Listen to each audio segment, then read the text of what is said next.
This is Smithy.tv.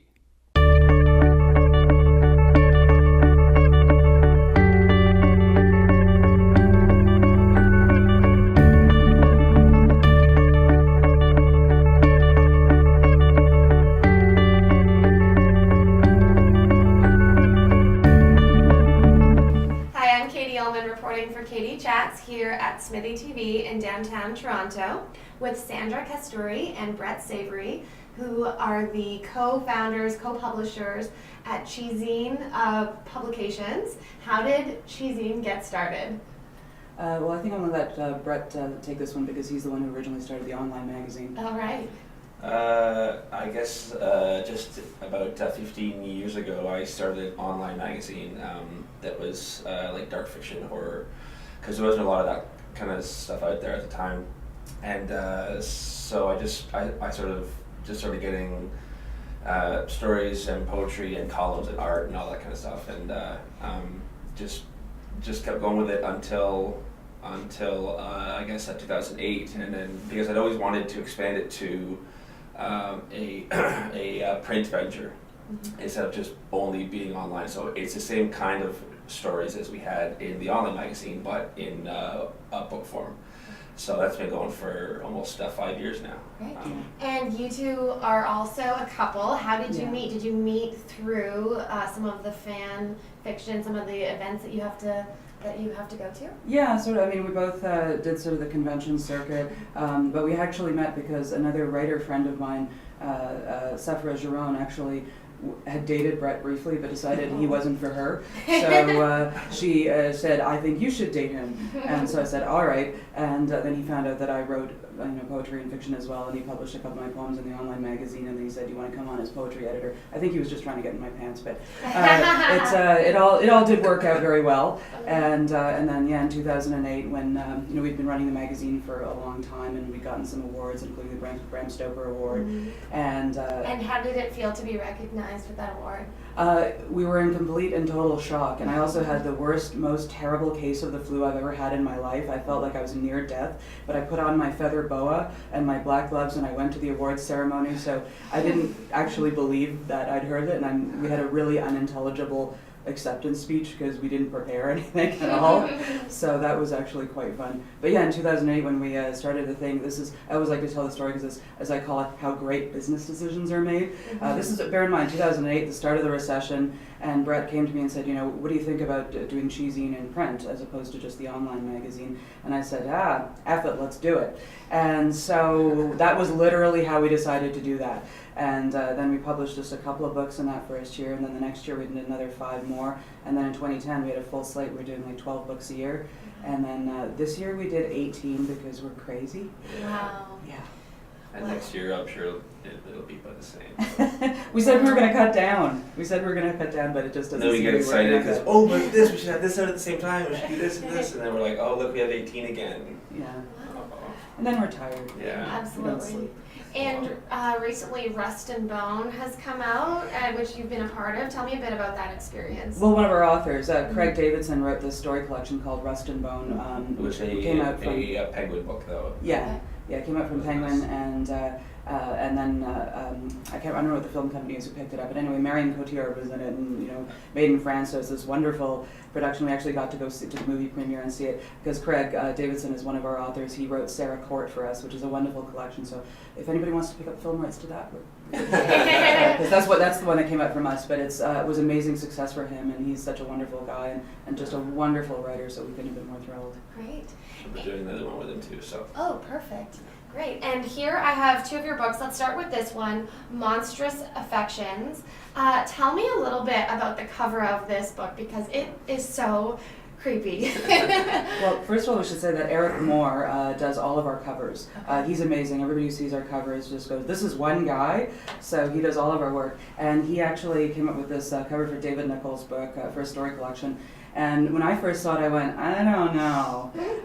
But Brett really liked it. I really liked it. And that's actually Eric. I didn't know, but that's the artist. Oh. But he's a really handsome guy, but he made himself look like that. He just went into like Photoshop, I guess, and just made it look Yeah.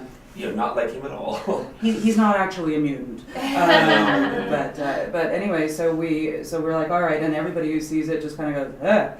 And he became the Sloan Man. It's from a story called The Sloan Men. The Sloan Man became kind of our mascot, and we call him Sloaney for short. We're very affectionate about him now. He's on all the posters and. Yeah. And but the creepy story about it was creepy for the people experiencing it. One of our other authors had bought this book and was reading it at the airport on the way back to England, and the security people came over and said, "Sir, could you please put that book away? There have been some complaints." He said, "Who's complaining?" And the security people said, "Sir, everyone's complaining." Oh no! So small children. He had to put it away. He had to put his. Wow, it's just too crazy. scary. Yeah. Yeah. Well, it was too, I guess, just like weird. Yeah. To make it like it's not like it's bloody and gory and stuff like you're going but it gets under your skin, I guess. Mm-hmm. And you're like, I don't know, there's something wrong, but I don't know exactly what is wrong. So I guess that's a really big compliment to you. Yeah. guys. Yeah, that was really well, to cool. Eric. To Eric, yeah. I think the thing about that cover is that what really typifies, I think, what we're about and what I personally, I guess, feel is wonderful about horror fiction, or horror fiction that I like, which is that it takes what is ordinary and then just changes it slightly so that it becomes strange and terrifying, and sometimes wonderful. Not that, but sometimes amazing things. And I think some of the best fiction, typifies that feeling. Great. And here we have another one of your books, The Inner City. Tell me a little bit about what makes this one super scary. Well, this one isn't a scary collection, really. This is more on the literary end of things and more sort of fantastical writing. The author Karen Hewler lives in New York. She's actually a winner of the O. Henry Award, which is a pretty big literary prize. And this is her. I think this is her first story collection.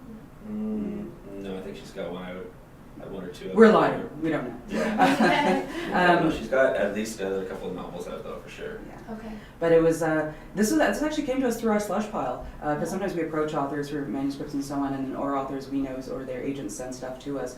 But this is I was just reading through the slush pile and I read the first story that she sent us. She sent us like 3, and I just went, wow. And that's such a wonderful feeling when you find that just in random manuscripts that you're sent, that you find something amazing. And I immediately went to Brett and said, we have to do this. Wow.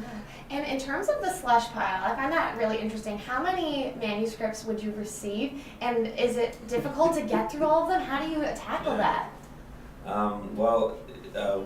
We actually, when we opened up, we had such a deluge of them that after a while we just had to stop. We just had to close it down, and we've been closed for I think a year, and we're going to be closed for another year still, because we're just trying to get through everything that came in when we were open, right? Mm-hmm.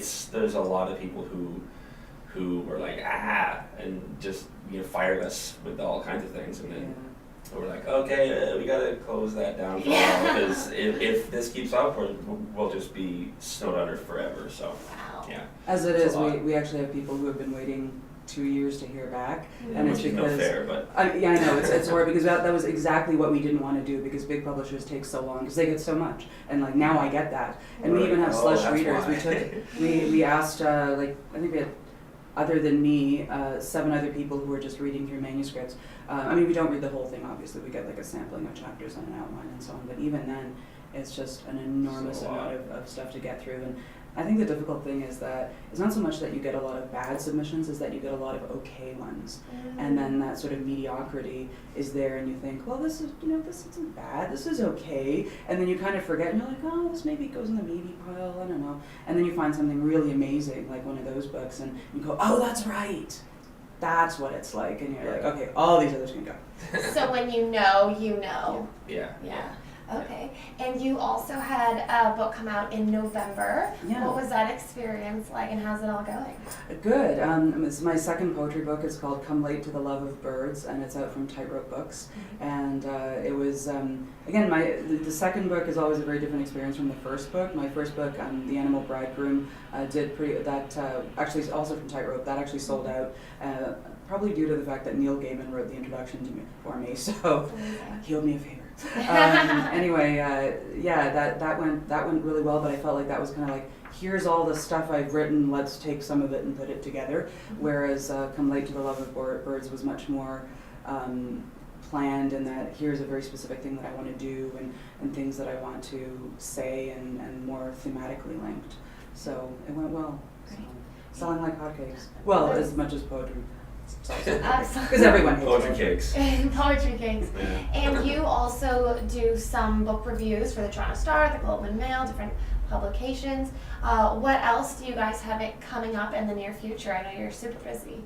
Well, just the full slate of 2013 stuff that we are going to be putting out. The first of which is the Inner City.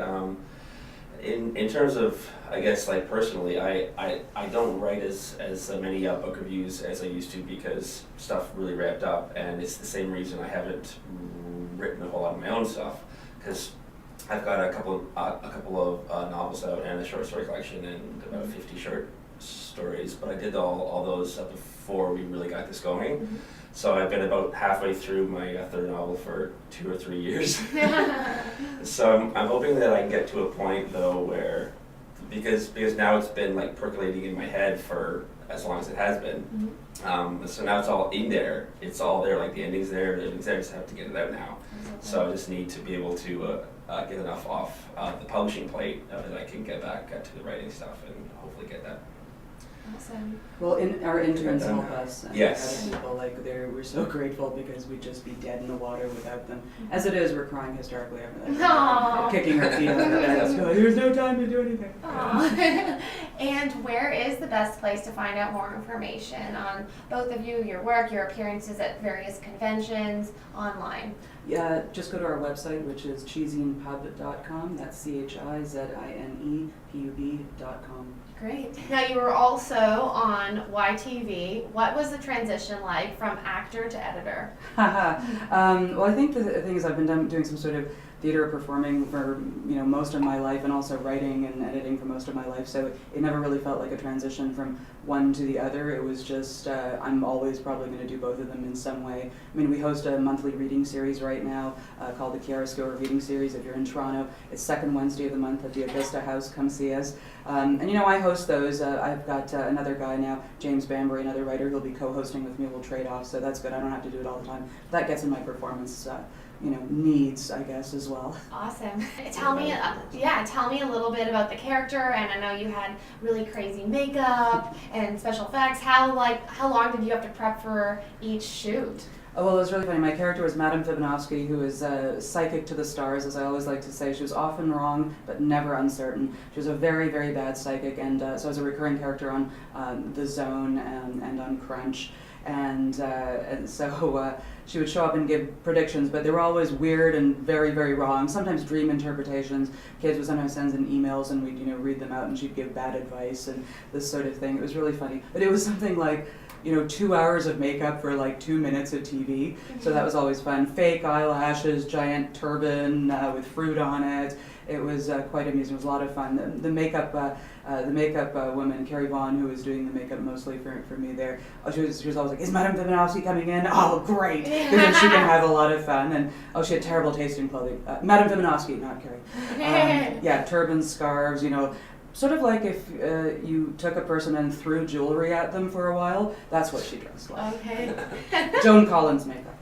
Thank you so much. I'm happy we were able to connect because we were supposed to connect at GenreCon, but it's nice to see you Never here. found each other. Yeah, and congratulations on everything, and best of luck with all of the books and all the great work that you guys are up to. Thank you so much. Thank you. I'm Katie Ullman reporting for Katie Chats here at Smithy TV in downtown Toronto.